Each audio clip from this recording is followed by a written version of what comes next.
Hey guys, it's Toniko Pantoja, and today is just going to be a casual video where I talk about the situation with animation studios, and this is really mostly focused on Netflix animation at the moment.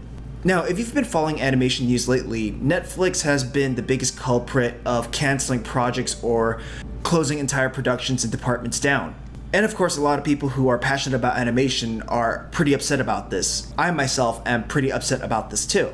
However, when I saw news and reports coming out that was related to Netflix animation and the situation that's happening over there, I'm not surprised myself. So I was a full-time employee at Netflix Animation from the beginning of 2019 till the end of 2021. The vibe of Netflix animation from then is so different to now. You had the sense that the artists and the creative force had more autonomy and power over their work. With streaming, we imagined that we could reach different audiences with different genres. We could explore adult animation in a more nuanced way and explore different types of stories. It did feel like an animation streaming gold rush because a lot of big names were getting into it and they were getting people from different major studios to leave their job and come over to Netflix, and the rates and the pay bump that they were offering was significantly high.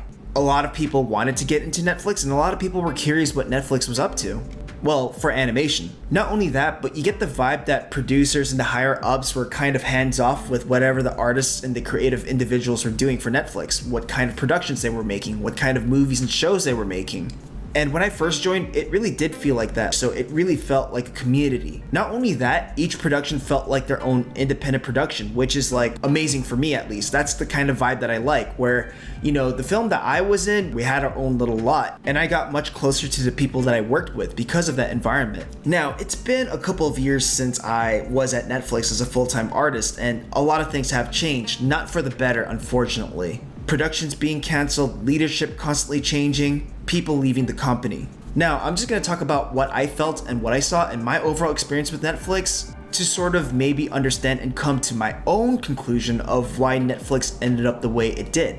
Ever since I joined Netflix Animation was growing at an alarming rate. Like every week there were like several new employees. When I started, the cafeteria was half full. A few months later, it just got so crowded that some of us had to eat lunch elsewhere or we had to eat lunch at different hours. They were always commencing a new project in development or greenlighting something in development, so they were always bringing in new talent. And eventually we had to move to a different location, and then we had to move to another different location. So it was just constantly growing and things were constantly being shifted around. Like there were so many projects being in production or in development, and when I started, it was just only a few.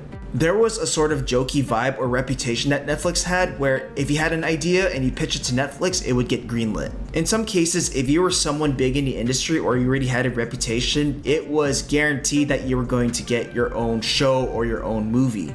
And I think it was because Netflix was just looking for original content back then. So maybe they were trying to accumulate so many different talents and different stories that they could tell. It felt ideal because at the time, though, they were really supportive of the creative force.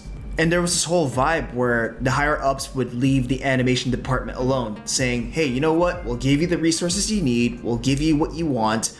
We'll leave you alone and make us that magic. That was the vibe that I got, and this was sort of a generalization that I heard from, directors and showrunners that were working at Netflix at the time. I was talking to a producer at Netflix, and they were saying an issue that they realized was that let's say someone pitches a family-friendly feature film, action, adventure, comedy, lighthearted, right? And then Netflix says, hey, you know what? We want to work with your film. We want to do this film. So we'll make a slot for you to make your action, adventure, lighthearted comedy adventure film. And then they leave you alone.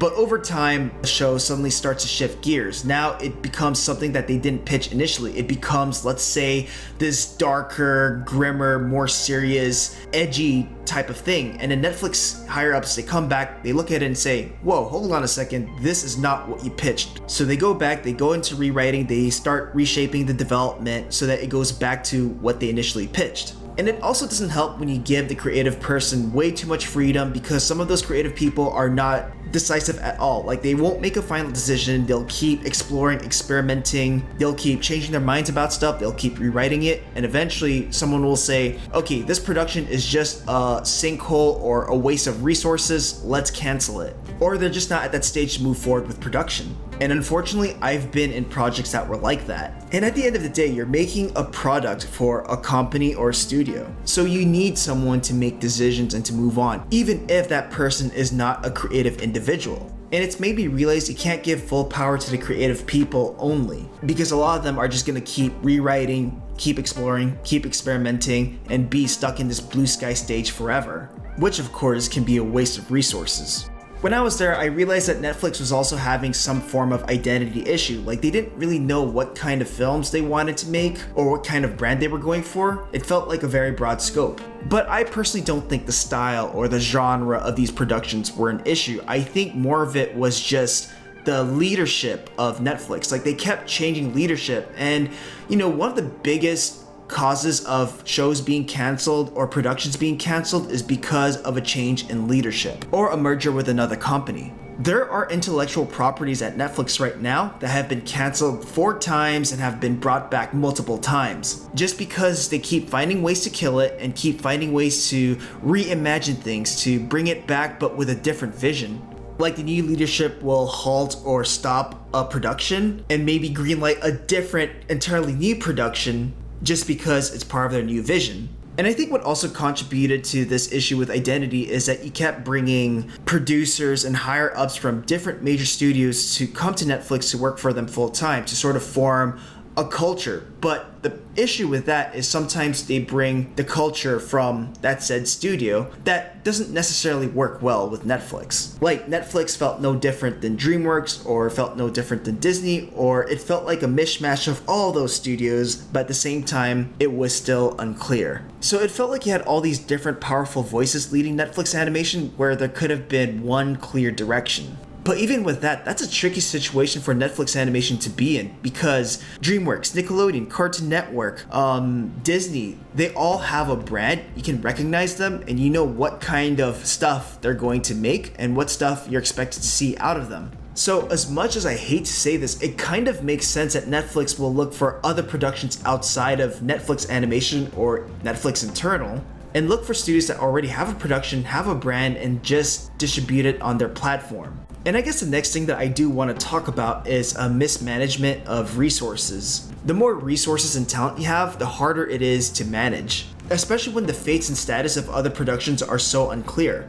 I was on a production that was put on halt and they were going to go back to rewrite, so we were all pulled out from that production and we were all pulled on this pool where other productions can look at our work and say, hey, we have a place for you, let's work with you. And during this time, the people are saying, oh, you're gonna go back to your production in next week, you're gonna go back in the next 2 weeks, you're gonna go back in the next month, and time it keeps going on until you eventually forget about it. You hear that it officially gets canceled quietly. When you're not in a production full-time, you're loaned out to different projects. Maybe you're helping out on a project, maybe you're transitioning into a different project, or you're just doing some extra legwork for a project. But, I come into a studio to work on a particular project where I know that I'm going to spend full time on, but when that gets halted or canceled, it would sort of make me reevaluate what my role is in the studio. And as time went on, other streaming services began to surface, like Disney+, Peacock, HBO Max. Amazon Prime was getting their own content now, Netflix jacking up their prices, and Netflix no longer being the only streaming service you can find to watch animated stuff from Disney and what else. When it comes to Netflix animation canceling their projects, there's a lot of things that I personally do not know about. The things that I talked about here were really just a general feeling I got when I was there. I joined Netflix Animation because a production really liked my work and I was ready to give it my all. This felt like a place I could eventually grow into. Now, there were numerous reasons why I left Netflix. I was working on a really hard production that burned me out and I just really needed a break to reevaluate things. But at the same time, I really didn't know what my future or what my career looked like if I stayed at Netflix. I voiced certain opportunities that I wanted to take on, like let's say a supervision role. But the more they kept switching me to different productions, the less it felt like I was getting closer to that desire. And I wasn't sure if I was really growing in that studio anymore. But deep down, I couldn't stomach another canceled project. I have way too many canceled projects under my belt. It's really heartbreaking because I feel like I could be at a different place with my career if things weren't canceled. And I guess that added to the burnout and why I initially left Netflix. I considered coming back within a month or two, but that didn't end up happening. And I took a break for a few months and eventually I started working on Invincible season 2 and 3. Would I consider coming back to Netflix animation? Maybe.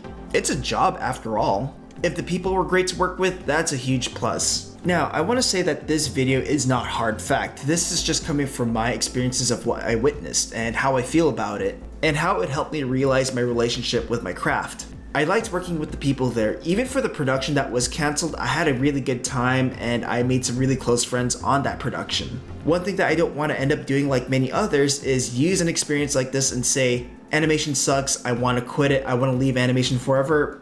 I don't want that to happen to me or to anyone else. I mean, I like animating, I love animation, and that's why I do my own stuff on the side. Even if Netflix Animation or another major studio won't fulfill that itch for me, well, I'll find other ways. Anyways, that's all, bye. Interested in learning hand-drawn animation or learning how to finish an animated shot from beginning to end? Have a look at the store where you'll find the complete Introduction to 2D Animation video course, tutorials, and other resources. Learn classical animation approaches, drawing, lectures, techniques, and other process videos. Visit the store through the link in the description below.